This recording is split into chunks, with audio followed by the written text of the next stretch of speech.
монголчууд 20 дугаар зууны эхэнд 19 дугаар зууны сүүлд 20 дугаар зууны эхэнд 200-ны цаг дээр монголчууд манжин эрхшээлээс гарсан юм. Тэр үеийн улс нийгэм ард түмний амьдрал ороо бусгаа цаг үе амаргүй байлаа. Нүүдэлчин соёл иргэн шилтэй монголчуудын хувьд амьдралын үндсэн ажил хүн ардын гол амин зуулга нь мал аж ахуй байдаг. Тиймээс 20 дугаар зууны эхэнд ч монголчууд амжиргааны гол их усүр болсон мал аж ахуйгаа эрхэлж амьдралаа залгуулсаар байсан юм. Бид энэ хүн нэвтрүүлгээ Мон Судар хэвлэлийн газраас эрхлэн гаргасан монголчууд 20 дугаар зууны эхэнд номноос бэлтгэн хүргэж байгаа билээ.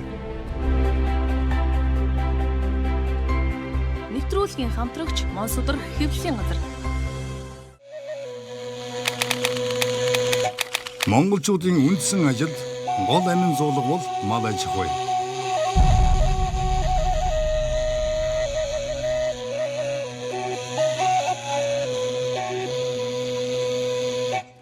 Малын тоон тэр хүний болон тухайн өрхийн хэр зэрэг баян болохыг илтгэн харуулна.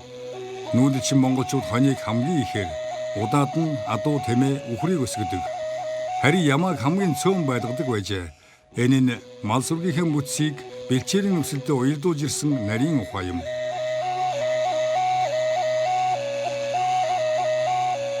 Алх монголчууд тэмээг харин сахарууд адууг олноор үржүүлж алшаад ямаа хөхнуурт үхэр сүрэг голлон өсгөхийг хичээдэг байсан байна. Малын тоогоор халх монголчууд бусдаас илүү чамбай амьдралтай гэж Оросын эрдэмтэн Боснеев тэмдэглэжээ. Монголчууд амарцсан ихэд шинэ хоньны шөл уулгаж тэнхрүүлдэг уламжлалтай. Шинээр гэр барьж байгаа айлд болон сэвэлгээ үргэлгэж байгаа хүүхэд нялхаст зөвхөн халуун хошуутай мал бэлгэлдэг.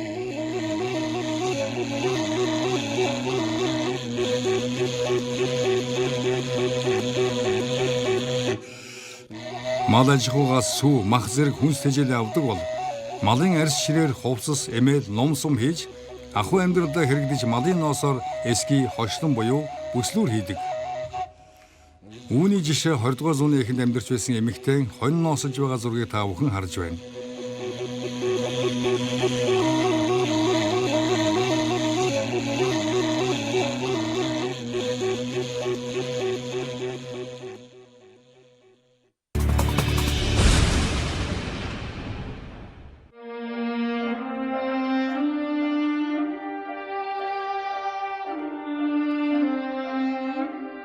Мянгад авсан малтай баян айл хэд хэдэн малчин хөлстөн ажиллуулна.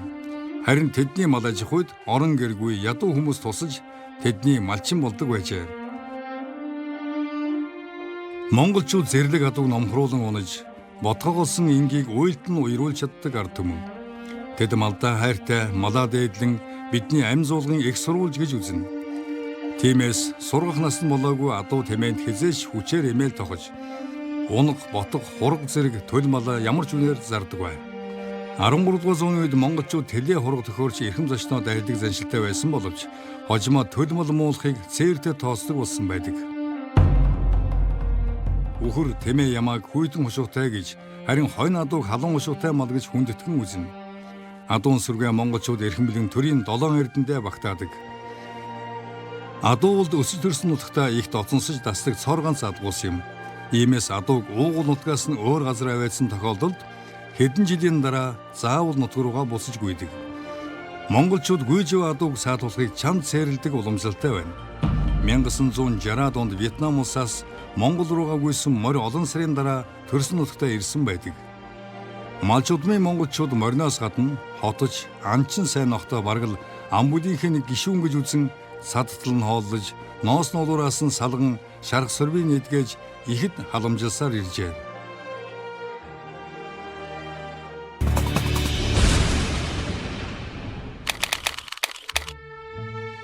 Монгол банхар. Хүчирхэг, туйлын үнэнч, номхон, туйлбартай зан чанар нь монголчуудын банхар нохойтой он удаан жилээр нөхөрлөх үндэс болдог байна. Монголын их талын тажигнсан хүйтийн жавар, их говийн агим халуунд хатуудсан монгол банхарын араадан жигүүртэнтэй тулалдах чадвартай нь энэ зэрэг скамтэн хаанч үгүй. Учир нь монгол ноход хүний оролцоогүйгээр бие даан малаа хариулах, ямар ч амьтныг аимшгүйгээр агнах, эзлийнхэн эд хөрөнгө амь насыг хамгаалах чадвартай. дөрвөн нүдтэй хотч банхрын зурагнаас Монгол нохтын ерөнхий төрхийг олж харах боломжтой юм. Монголчууд нохоогоо нүдэ айнан зүүрэг мөлөх мэт болохын бидний төлөө залбирч байна хэмээн үзэж бэлгшээ. Тиймээс түүнд 100-гийн буюу мөргөлч нохоо нэр хайрлжээ. Монголчууд гэр бүлийн үнэж гишүүндээ зориуд тусгай идүүр үлддэг байсныг энэхүү зураг гэрчилж байна. Банхар тал нутгийн дунд өвөлзөнгүй ганц гэрээр амьдардаг монгол малчдын найдвартай үнэт сайн нөхөр нь болдог. Ийм л учраас монголчууд сайн нохойг морины үнэтэй гэж ярихаас гадна муу хүн тэжээхээр сайн нохой тэжээ гэж хэлдэг. Үүнээс үүдээд монголчууд нохоогоо зодохыг ч төвчдгүү хэлээ. 20 дугаар зууны эхэнд Эндрюсийн аялын замд их говь нутаглах айлын 4 нүдтэй хотч ноход тааралджээ. Монгол хонч ноход хүйтний улирал маш өтгөн нягт ноолууртай болж ноолуурын гарсан 75% хүрдэг. Энэ нь ертөнцийн бүх сүүн тэжээлтэн амьтдын дотроос хамгийн өндөр үзүүлэлт бөгөөд тухайн үйлдвэрийн ялгагдах хосгүй чанарын нэг болдог. Энэ бүхэн Монгол нохтын давуу талуудын зөвхөн өчүүхэн хэсэг юм. Түүнд бусдын үйлдвэрийн нохтод байдаг эвгүй үнэр огт байдаггүй. Мөн түүний арьс ус нь үнэхээр цэвэр, сорлог, бас ер бусын өнгөлөг. Үсний бүтцийн хувьд булга болон далайн мягуун үстэй дүүх үз.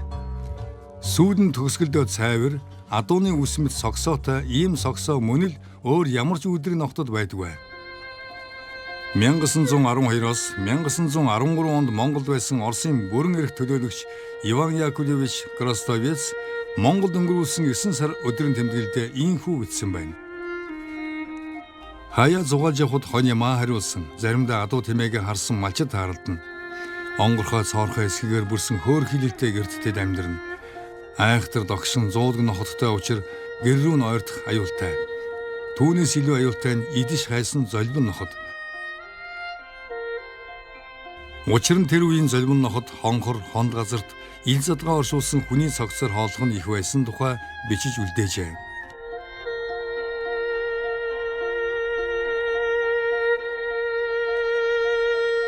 Ганц нэгээрээ хонхор хонд дагаж идэж хайсан тийм золбин нохтын дүр төрх энд харагдаж байна.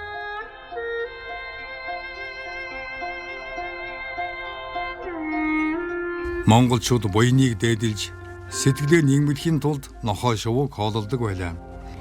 Аав, ээж, ах дүүс аль нэгнээ бие барсан өдрөөс буйны энэ үеийг хэдэнтэй гүйцэтгэдэг.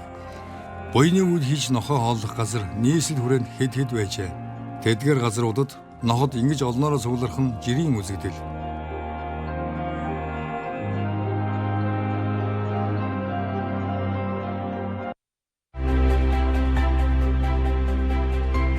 Нэвтрүүлгийн хамтрагч Монсодөр хэвлэлийн газар.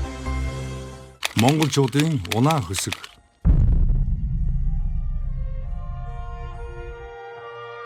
Жилийн 4 өдрөд ямагт нүүдлэж мансавгаа хариулж ядуулах гэр орноо ажил зөвлөхөд унаа хөсөг зайлшгүй хэрэгцээтэй байдаг. Монголчууд нутаг сэлгэн нүүдлэхдээ их төлөв, тэмээ, шарыг нуруу ачих, тэрэгэн төлөх зэргээр ашиглана. Ойр, алсын аян, жингийн ачаа барааг тэмээн тэрэг, үхэр тэрэг, атан тэмээнд нуруу ачин явдаг байжээ. 20 дугаар зууны ихэнх үеийн амьдралын нэг хэв маяг нь жин тээх.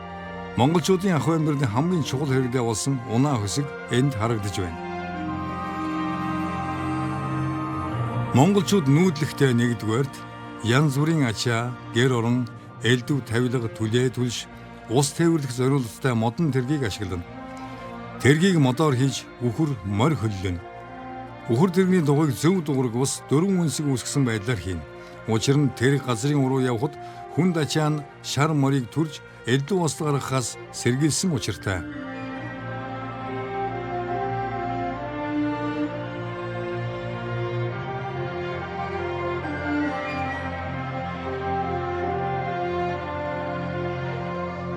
Хоёр дугаарт мөхлөг тэргийг ашиглана. Мөхлөг тэрний дээр жижиг байшин хэлбэрийн голдуу мөлгөр оройтой сав бэхэлж, бороо ус, нар салхинд хялбар гэмтэх зүйлийг агуулж нүүх үед болон суурин байхад хэрэгэлдэг. Мөн хүн сууж авах зориулсан гэгэвч үхий мөхлөг тэрэг гэж бий. 3 дугаарт тэмээн тэргийг ашиглана. Нам дор талархах газар нутаглагчид тэмээн тэргийг холлон ашигладаг. Бас ачааны суудлын буюу хүн сууж явахад нар бороо салхи халахлахуйс мөхлөгт хэрэгтэй байна. Монголчууд морь тэмээгээр хоолоор явахдаа ойр зур хэрэглэх зарим зүйл болон очих газраа хүрэх зүйлийг дайлан дагуулж эмээл эсвэл тогшны араар тохож явдаг байлаа. Дайланг сайтар элдэж утаж ус чиг нэвтрэхгүй болгосон хөм юм уу илгээр хийдэг байжээ. Дайланг багавдар хэмжээтэй болгон үйлснийг бокс гэдэг. Монголчууд ингэж бокс технэж аянжин тээж ачаавараа зөөж явахдаа шинийг сэтгэж байсан байна. Үүний нэг жишээ нь 20 дугаар зууны эхэнд монгол хүний хийсэн модон машин юм. Оросын нэр эрдэмтэн Юрий Рерих Франц хэлээр гаргасан Төв Азиар хэмээх номондоо монгол залуу өөрийн хийсэн машиныг нөхдөдөө сонирхуулж байгаа нь гэсэн товч тайлбартай хэвлүүлжээ. Юрий Рерих нийслэл хүрээгээр дайран энтгэг орныг зорж явахдаа монголчуудын техник сэтгэлгээний өрөөс баримт болсон энэ зургийг татжээ.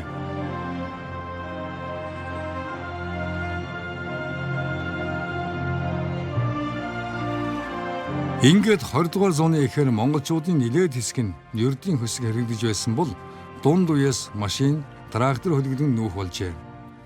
Монгол улс механиклсан тээврийн хэрэгсэлтэй болох хүртэл адуу, үхэр, тэмээ, сарлаг, унаа хөсөг тээврийн үүрэг гүйцэтгэж байлаа.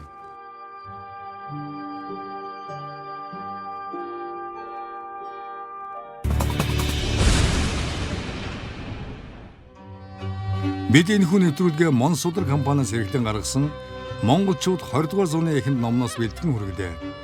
Дараагийнхаа дугаараар бид 20 дугаар зууны эхэн үеийн монголчуудын дүр төрх зан төлөв сэдвээр та бүхэнтэйгээ эргэн уулзах болно.